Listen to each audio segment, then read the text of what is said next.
right? Yeah. So, you know, you could argue that she had not had a lot of different cultures' food, and now, like, she eats spicier food than my mum because she started dating me. Okay, but spicy food I think is a bit different because that's not a taste, that's a sensation. Maybe to a Japanese person, Joey. No. Joey.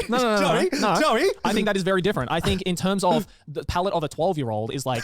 We are really going into the definition. No, I'm not gonna let this one go. Yes, okay, Joey. Scientifically, whatever. Spiciness isn't a taste, all right, Joey. Yeah. But you know, if you can't have spicy food, like even to like just a little bit of a spicy food, me as a Thai, I'm gonna think that you're a little baby that can't eat anything with a little bit of spice. Look, I'm someone who got out of that comfort zone. I used to not be able to eat any spice growing up. Spice is a gradual thing. It is a gradual thing. And now Yeah, I would say I'm pretty all right. You know, cocoa level, I can go up to a level 4 now. No, because I'm like, proud of that. because like here's the thing. Like I think we met someone about like that thought this earlier, but it's not just the spice, but it's like how sensitive is your palate as well, right? So some people can't handle Southeast Asian food, for example, because it has like a very, very strong taste.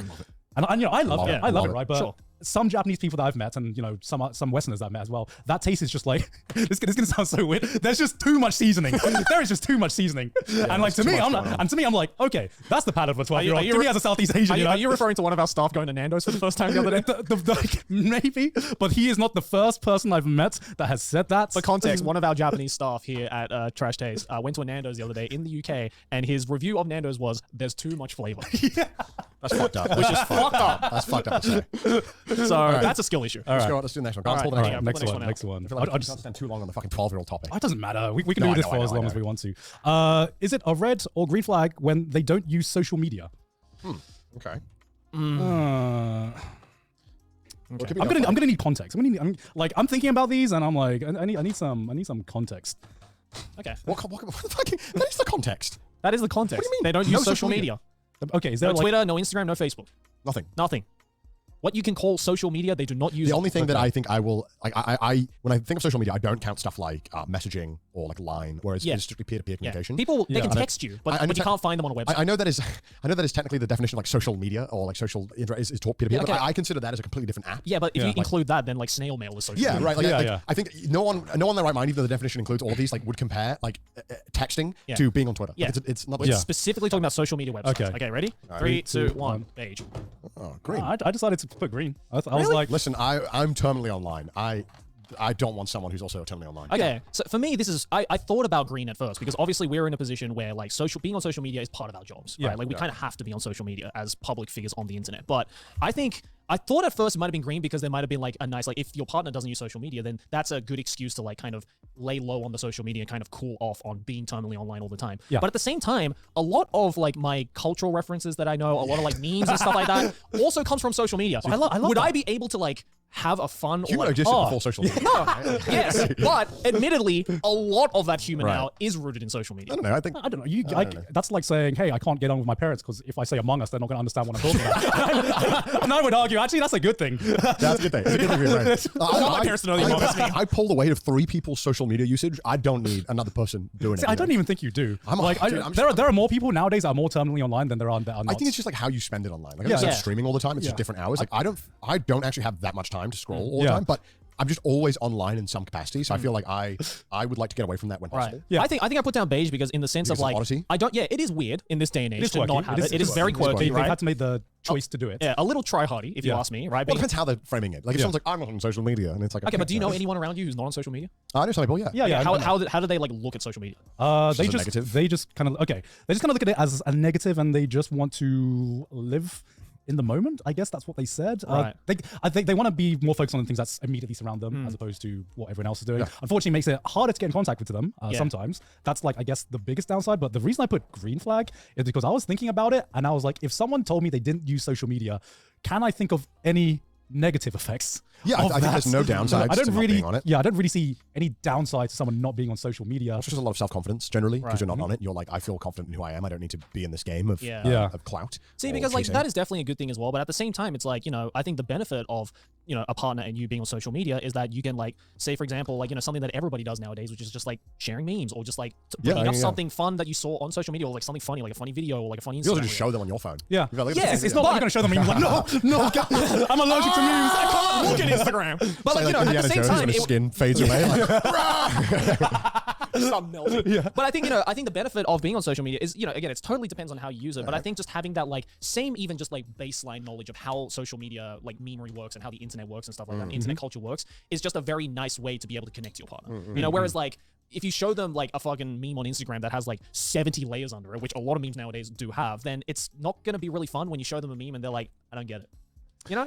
I think in the long run, it'll get difficult. So that's why I put beige. Okay. Well, I think valid arguments all around. Valid arguments. I don't agree. It's a personal thing, it's whatever. I mean, I don't need memes to. I don't. There's more ways to connect to. If I don't show a meme a day, I will die. That's all I'm saying. Joey's like, you do have the most extensive meme collection. Yeah, you do. The three of us. Me? Yeah, I think so. Yeah. I thought it was you. I gave up on memes a while back, actually. Really? Well, I keep up with them, but I don't collect or make note of them. Yeah. Why is it assumed that I collect memes? No, you do keep. I do not save memes for You save memes. You're a meme saver. Yes, you are. I don't share memes anymore. I give up. Right. That's just because I'm on Instagram. This episode is sponsored by Mint Mobile. From billion-dollar ad budgets and arena naming rights to tens of thousands of retail locations, big wireless providers spend big to appear like they're your only option. How do they afford it all? That big bill you get every single month. Mint Mobile, though, has a different idea. Instead of brick and mortar overhead, Mint Mobile is online only. What does that mean for you? A whole lot of savings. That's what it means, because wireless plans from Mint Mobile start at just $15 a month. That's unlimited talk, text, and data for just $15 a month. I'd actually used Mint Mobile before they even sponsored us. When I was in America for a few weeks, I wanted a cheap plan, so I wasn't spending a bunch of money for a SIM card that I wasn't going to use for a lot. Fair enough. And Mint Mobile just came up. It was super convenient because everything was eSIM, so I didn't have to wait in the post for a SIM to get sent to me, and it was super cheap as well. For anyone who hates their phone bill, Mint Mobile offers premium wireless, which is $15 a month. Has watched only basic anime, but says they are a weeb. Has watched basic anime. Has only watched basic anime and says they're a weeb. Okay. Okay. Sure. I didn't know. I have to think about it. I mean, there's only one answer, right?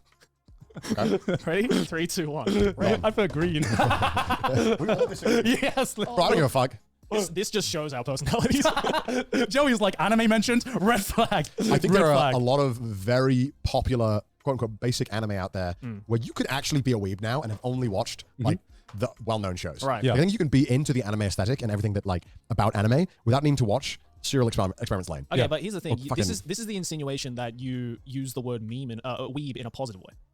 Well, okay, I guess that's also a tough argument. Referring to yourself as a weeb, I guess. I mean, I'm more focusing on the kind of anime side of things. That paper could have just said, calls themselves a weeb. It still would have been. This is kind of not a great argument, but I think that it's whatever. Okay, the reason I put green is because I literally have met somebody that's went through this exact scenario to like a T. Ludwig Hassan? Huh? Ludwig Hassan? No, it's a friend who's not He's not on social media. Yeah, he's not on social media. Which is green flag, by the way. Basically, they met a person, and this person was one of my close friends, and they're a massive weeb, right? Okay. They went up through they went through the phase where they kind of did the anime man thing, where they watched every anime that came out in a season for years on end, and then they kind of burnt out of anime. Sure. And it's just like me for real. Yeah, they're just like you for real. And they burnt out anime, and they just stopped watching anime for a long time. Kind of went on with life, got a job, and then they met their current partner, who was like, actually, I'm a weeb. I've watched My Hero Academia and One Piece, not knowing that there's a secret level 99 weeb standing right next to them. And, part of the bonding session that they had, and part of the reason why, they kind of really got close together was because she got to introduce them to a bunch of anime, not realizing that, they were really, really big weeb.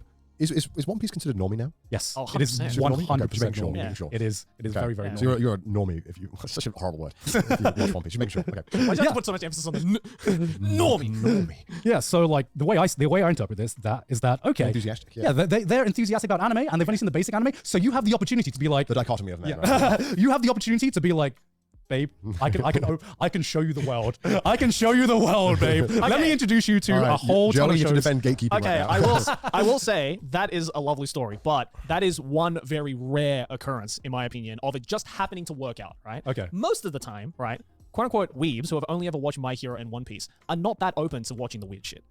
They're not. You don't need to watch the weird shit, Joey. Well, not Should even every weeb have watched Evangelion? Why Evangelion specifically? It's a great barometer for this kind of question.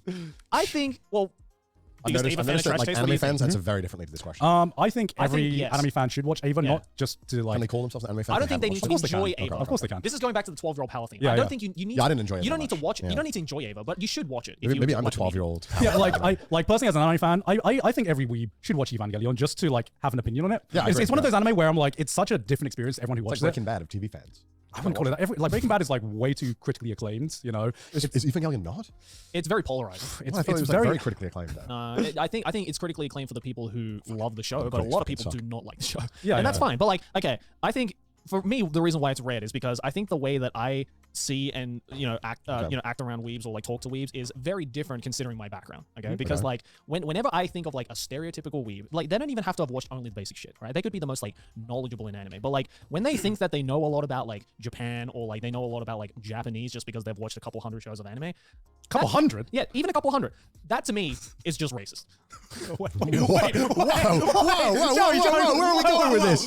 People who only watch anime, consume anime, even the most basic shit, and just think to themselves like, yeah, I know so much about Japan. I know so much about Japanese culture. Like interpolating the definition of weeb as being like probably like well, I guess a weeb is technically like a Japan. Yeah, it's a Japanophile. That's what a weeb is in the traditional sense, and that's how I view this question. That angle, right? Like, oh my god, if Aki fucking came up to me every day and started going yeah ooh, and then just started doing some like maid noises shit, I would fucking kick her out. Like that shit would be so goddamn annoying, and there wouldn't be any room for talking about, hey babe, have you watched Evangelion? Because I wouldn't fucking even ask that question. Red flag. I guess if you're Japanese, it's a bit different. I guess the plot twist of us talking about anime and Joey just goes racism. I was just like, oh my god, it is. I mean, okay. I'm not Japanese, so I can't take that argument. Yeah, I mean, like as a counter argument, right? I think that like you're taking like I guess the mid-2000s definition of like weeb. Okay, I love that nuclear response to it. That was great. This is the kind of content we need to keep this podcast alive. I'm like, I somehow have to argue against racism here, but, but hang on.